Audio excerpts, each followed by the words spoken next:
বাংলাদেশের স্বৈরাচারী প্রধানমন্ত্রী হাসিনা সরকারের সাথে সম্পর্ক মজবুত করতে গিয়ে মোদি প্রশাসনের নেতারার পদক্ষেপগুলো এখন উল্টো প্রভাব ফেলছে।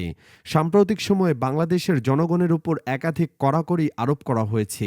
দিল্লির হাসপাতালগুলোতে বাংলাদেশি রোগীদের চিকিৎসা বন্ধ করা হয়েছে। পর্যটকদের জন্য ভিসা প্রায় বন্ধ করে দেওয়া হয়েছে।